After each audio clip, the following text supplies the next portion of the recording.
Our gracious, loving Heavenly Father, మా ప్రేమ కలిగిన కృప కలిగిన పరలోకపు మా తండ్రి, our great and eternal God, మా నిత్యమైన గొప్ప దేవా, God who has redeemed us through the precious blood of thy dear Son, the Lord Jesus.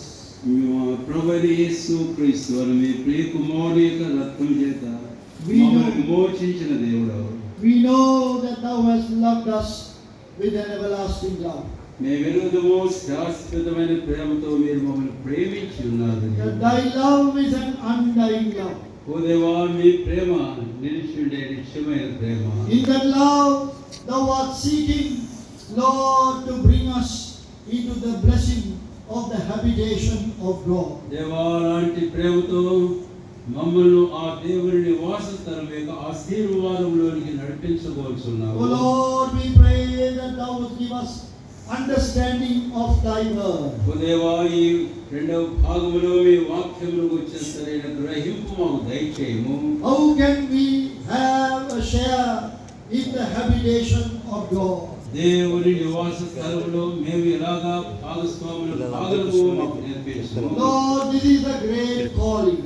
దేవా, ఇది మాకు మీరిచ్చే గొప్ప పిలుపైనది. Not because of our goodness, మా మంచితనం బట్టి కాదు, but thou hast called us. అయితే మీరు మమ్మల్ని పిలిచి ఉన్నారు. Now Lord, we humble ourselves as we try to understand from thy word the principles that are governing the habitation, the dwelling place of God. దేవా, పరలోకములో ఆ నిత్యమైన నివాసము, దేవుని పరిశుద్ధ స్థలము, దానికి వచ్చిన సంగతులు మేము అర్థం చేసుకోగలుగుతుండగా సాయం చేయము.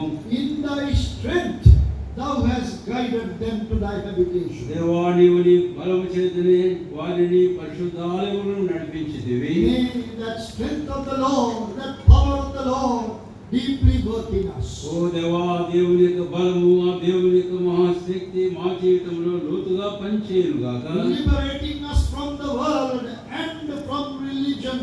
Bring us, Lord, to that very real intimate fellowship thee. దేవా లోకము నుంచి అలాగే మతము నుంచి మమ్మల్ని సంపూర్ణంగా వేరు చేసి ఆ శక్తి చేతనే మీతో అన్యోన్యమైన సహవాసంలోనికి మమ్మల్ని తీసుకొని వచ్చును గాక. Lord, teach us and speak to us. దేవా మీరు మాకు బోధించుము, మాతో మీరు మాట్లాడుము. We pray with thanksgiving in the name of our loving Savior, the Lord Jesus Christ. మా ప్రేమల రక్షకుడైన ప్రభువైన యేసుక్రీస్తు వారి నామమున ప్రార్థించుచున్నాము తండ్రి. ఆమేన్.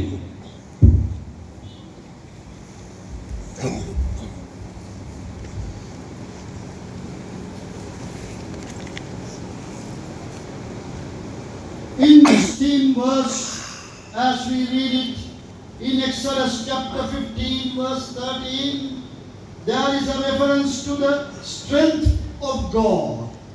మన ముఖ్యాంశం యొక్క ఈ వచనంలో నిర్గమకాండం 15వ అధ్యాయం 13వ వచనంలో దేవుని శక్తిని గురించిన ప్రస్తావనను మనం చూస్తాం.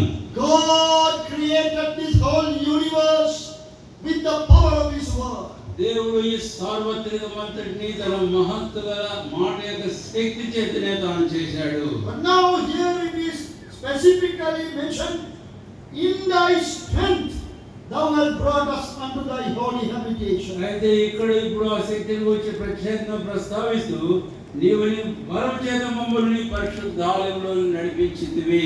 His strength must operate in our lives. ఆయన శక్తి మన జీవితంలో కార్యసాధకం కావాలి. In other words, it is the power of God. మరో మాటలో చూస్తే అది దేవుని యొక్క మహత్తు, దేవుని యొక్క శక్తి.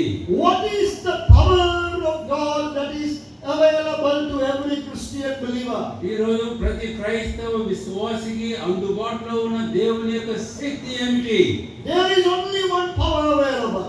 ఒకే ఒక శక్తి అందుబాటులో ఉంది ప్రతి That ఒక్కరికి. power is the power of resurrection of the Lord Jesus Christ. ఆ శక్తి మన ప్రభువైన యేసుక్రీస్తు వారి యొక్క పునరుత్థాన శక్తి అయి ఉన్నది. That is what we generally even call or name as the power of the Holy Spirit. అంతేకాదు దానిని మరొక మాటలో పరిశుద్ధాత్మ యొక్క శక్తి అని కూడా మనం పిలుస్తాం. In John 16:14, యోహాను సువార్త 16వ అధ్యాయం 14వ వచనంలో our Lord Jesus said మన ప్రభువైన యేసుక్రీస్తు వారు చెప్పారు that the Holy Spirit will receive the things of the Lord Jesus and show them to us, give them to us. పరిశుద్ధాత్ముడు ప్రభువైన యేసుక్రీస్తు వారి నుంచి ఆయనకు వచ్చిన సంగతులు తీసుకొని మనకు వాటిని చూపించి మనకు ఆయన వాటిని బోధించమని రాయబడింది. యేసుక్రీస్తు వారికి సంబంధించినటువంటి సంగతులే. The Holy Spirit will receive the things of the Lord Jesus and show them to us. పరిశుద్ధాత్మ దేవుడు ప్రభువైన యేసుక్రీస్తు వారి నుంచి ఆ సంగతులు పొంది వాటిని మనం చూపిస్తూ మనం బోధిస్తూ ఉన్నాడు. Power also like that.